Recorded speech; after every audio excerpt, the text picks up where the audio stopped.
دوستو آج کی اس ویڈیو میں ہم حضرت ابو ہریرہ رضی اللہ تعالی عنہ کی زندگی کے بارے میں جانیں گے کہ انہوں نے اپنی زندگی کس طرح سے گزاری ہے۔ تو احادیث کے اندر ان کی زندگی کے دو اہم دور ملتے ہیں، پہلا فقر و فاقہ کا زمانہ اور دوسرا وہ زمانہ جبکہ وہ مالدار ہو گئے تھے۔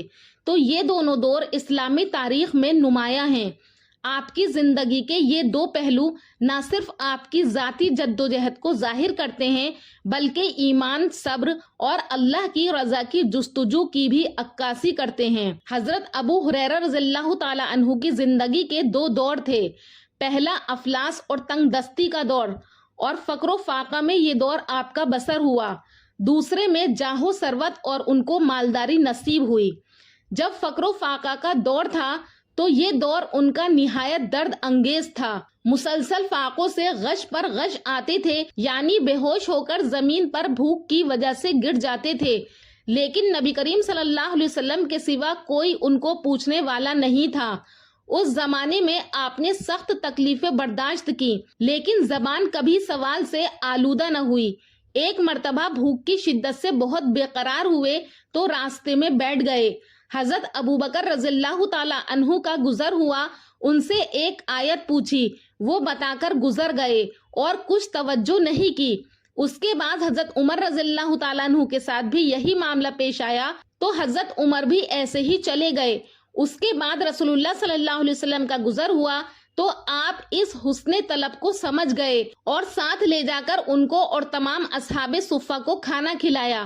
بھوک کی وجہ سے بے ہوش ہو کر زمین پر گر جاتے تھے یا پھر پیٹ پر پتھر باندھتے تھے۔ جب فقر و فاقہ کا دور ختم ہوا اور خدا نے ان کو مالدار کیا اور حکومتی ذمہ داریاں بھی سونپی تو آپ اس وقت بھی فقیرانہ سادگی کو قائم رکھتے تھے۔ کبھی کبھی اپنی مالداری کا بھی ذکر انہوں نے کیا ہے، چنانچہ ایک مرتبہ کتان کے دو رنگے ہوئے کپڑے پہنے ہوئے تھے اور ایک سے ناک صاف کر کے کہا کہ واہ واہ ابو ہریرہ، آج تم کتان سے ناک صاف کرتے ہو، حالانکہ منبر نبوی حضرت عائشہ صدیقہ رضی اللہ تعالیٰ عنہا کے حجرے کے درمیان غش کھا کر گرتے تھے اور گزرنے والے تمہاری گردن پر پیر رکھ کر کہتے تھے کہ ابو ہریرہ کو جنون ہو گیا ہے، حالانکہ تمہاری یہ حالت صرف بھوک کی وجہ سے ہوتی تھی۔ حضرت ابو ہریرہ رضی اللہ تعالیٰ عنہ نے بہت سادگی میں زندگی گزاری۔ جب وہ امیر بنائے گئے تھے تب بھی انہوں نے سادگی کو اختیار کیا، لیکن امارت کی حالت میں بھی زندگی میں کوئی خاص تبدیلی نہیں آئی کہ جب شہر سے نکلتے تو سواری میں گدھا ہوتا تھا جس پر معمولی زین کسی ہوتی، چھال کی رسی کی لگام ہوتی، غرض اس سادگی سے نکلتے کہ کسی کو عمارت کا اندازہ بھی نہ ہوتا۔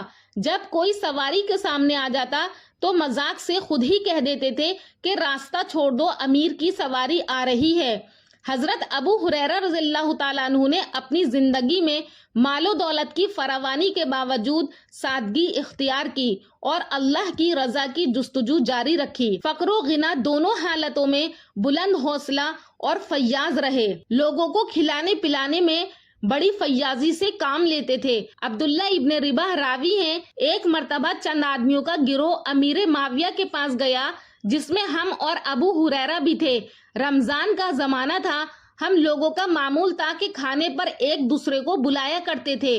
ان سب میں سے سب سے زیادہ ابو ہریرہ دعوت کرتے تھے، گو مہمان نوازی صحابہ کرام کا عام وصف تھا، تاہم لوگوں کا خیال تھا کہ حضرت ابو ہریرہ سے زیادہ مہمان نواز کم صحابی تھے۔ حق گوئی اور راست بازی بھی حضرت ابو ہریرہ رضی اللہ تعالیٰ عنہ کا خاص جوہر تھا۔ اعلان حق میں وہ اس قدر جری اور دلیر تھے کہ بڑے بڑے شخص کو اس کی لغزش پر فوراً ٹوک دیتے تھے۔ ایک مرتبہ آپ مدینہ میں ٹھہرے ہوئے تھے تو مروان وہاں کا حاکم تھا، اس لیے اکثر اس سے ان کا سامنا پڑتا رہتا تھا۔ ایک مرتبہ اس کے یہاں گئے تو تصویریں لٹکی ہوئی دیکھی، فرمایا کہ میں نے نبی کریم صلی اللہ علیہ وسلم سے سنا ہے کہ اس شخص سے زیادہ کون ظالم ہے جو میری مخلوق کی طرح مخلوق بناتا ہے، اگر دعوی تخلیق ہے تو کوئی پیدا کر کے دکھائے۔ مروان کے زمانہ عمارت میں مدینے میں چک ہنڈی کا رواج ہو چلا تھا۔ حضرت ابو ہریرہ کو معلوم ہوا تو مدینہ جا کر مروان سے کہا کہ تم نے ربا حلال کر دیا۔ مروان نے اس سے برات ظاہر کی، فرمایا تم نے چکون کو رائج کیا، حالانکہ نبی کریم صلی اللہ علیہ وسلم نے اشیاء خوردنی کی بے کی اس وقت تک ممانعت فرمائی ہے جب تک بائع اس کو ناپ نہ لے۔ حضرت ابو ہریرہ کی اس تنبیہ سے مروان نے یہ طریقہ منسوخ کر دیا۔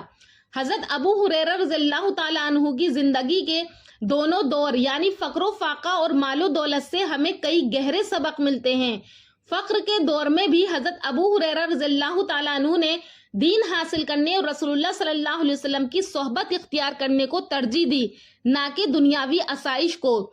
نیت خالص ہو تو اللہ تعالیٰ ہر حال میں بندے کی مدد کرتا ہے۔ شدید بھوک اور بے کسی اور فاقے کے باوجود بھی حضرت ابو ہریرہ نے صبر و تحمل سے کام لیا، شکر کا دامن ہاتھ سے نہیں چھوڑا۔ مصیبت کے وقت صبر کرنا ہی اصل ایمان کا امتحان ہے۔ وہ بھوکے رہے لیکن رسول اللہ صلی اللہ علیہ وسلم سے حدیث سننے اور یاد رکھنے کا جذبہ انہوں نے نہیں چھوڑا۔ علم کی طلب دنیا کی تنگی کو بھی آسان بنا دیتی ہے۔ مال و دولت ملنے کے بعد بھی ان کا دل نرم، متواضع اور اللہ کے خوف سے لرزتا تھا۔